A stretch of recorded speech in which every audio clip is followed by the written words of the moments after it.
TC Boxing in association with IFL TV. Here joined by Qamil Balla, who's in New Zealand over the phone. Thanks for joining us, Qamil. Hey, thanks for having me. No worries, mate, no worries. So, end of camp, I understand you've got your weigh-in later today. So how's camp been in preparation for this fight? Yeah, I don't know how to go about telling you this, but everyone says the generic goes, yeah, the training camp's awesome, I feel the best, but I really do feel the best I've ever been, and I'm ready to break out on the world stage after this fight. And I'm on weight right now. I've had my breakfast, and I just can't wait to get it over with. Yeah, so it's look, I think it's one that everyone, certainly in Australia and certainly in the sort of boxing circles, has been very excited about. Both yourself and George have got very, very similar records coming into this, and probably going to springboard one of you up being on such a big show. So, what are your thoughts on, say, being in, what will be undoubtedly a very tough fight for both of you, and one that's going to be on Fox Sports as well? What are your thoughts on being on a fight of that sort of magnitude? Well, the way I see it is exactly what you just said. It's going to springboard either one of us into a bigger position. And to be frank, I don't think it's going to be that much of a close fight. If I stick to my plan, I'm sure I'm going to absolutely annihilate him, or just put on a great spectacular show for people, and they're just going to see what I can actually be capable of doing. And so what do you know about George? And he's obviously, the last couple of his fights have been on Fox Sports. He had a win over Brandon Ogilvie in December at the tail end of last year. So from what you know about him, and obviously, as I say, you've both been around similar sort of time coming up, so you probably had an eye on each other. What are your thoughts on, say, his style and how you're going to gel in a fight on Saturday night? His style doesn't really bother me. He's more of a counterpuncher, and that suits me just fine. With me, I have a number of styles, so whatever happens on the night, I can bring it, I can adjust, and that's what I think is going to be his downfall. I think he only has one sort of pace. He's a rhythm fighter, and one of my best attributes is breaking up the rhythm. I can chop and change it to whatever suits the situation. Excellent. And I understand you've had some pretty good sparring partners over in Melbourne for this camp as well, like Billy Dibb and a few others. So how has that helped you in preparation for that, being in with guys, with that sort of level of experience?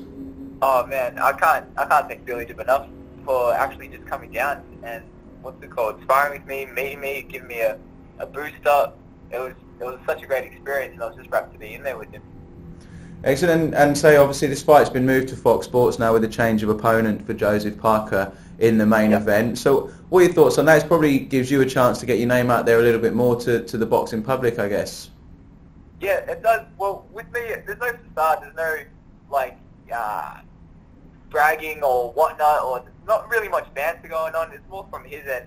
And then the way I see it is, because of Joseph Parker's change of fight, I just got to focus on what I have to do in the ring. I'll let my hands do the talking, and for my opponent, he's obviously the big mouth out of us too. He's the one drawing all the attention, so that's taking the pressure off me or building the fight. I'm just totally 100% focused on the fight for Saturday night. So, like you said, it's actually better for me that the fight gets a bit more of a higher profile, and I'm wrapped that George is doing that for me, so he's actually doing the work for both of us. Excellent. So the fight on Saturday night is obviously on a JUCO events card. We've just seen in the last couple of weeks that they've announced that they'll also be putting up the Manny Pacquiao-Jeff Horn fight. And Horn is someone that you obviously know very well. He obviously travelled to London with your brother, and I know you've fought him a couple of times. So what kind of inspiration does that give to you? You're fighting on a card of the promoters who've brought Jeff to that stage. You're obviously not too far behind. So does that give you inspiration to go forward, and is there a game plan for yourself for the next couple of years? Yeah, man, it sure does, because we all came up together, me, Jeff Horn, my brother, and the way I see it is, if I was neck and neck with him and he's at that stage, he was always the bigger of us two, and he went up a division, I went down to 61, so I actually feel like I'm cheating fighting these smaller guys now that I'm that much bigger than everyone else, and it's completely inspired me to give it my 100%, because there's no doubt in my mind that I can be a world champion at 61 kilos. Excellent. Well, look, I know you've got your weigh-in later on today, so we'll let you get off and concentrate on getting ready for that and getting your mind in the game. And we'll try and catch up with you after the fight. Maybe I'm due for a trip down to Melbourne, so maybe swing by the gym and see you boys there. Obviously, if you're in Sydney, swing by and say hello. Yeah, that'll be awesome. I can't wait to have you guys. No worries. Look, best of luck for Saturday night, mate. And like I say, we'll catch up with you then. Anyone who wants to watch Qamil, that'll be on Fox Sports, channel 505 on Saturday from 5 p.m. on the Joseph Parker That's undercard. the one. I'll be there. Nice one. Good luck, Qamil, and like I say, we'll catch up with you very soon. All right, mate. Nice one. Cheers, buddy. Bye.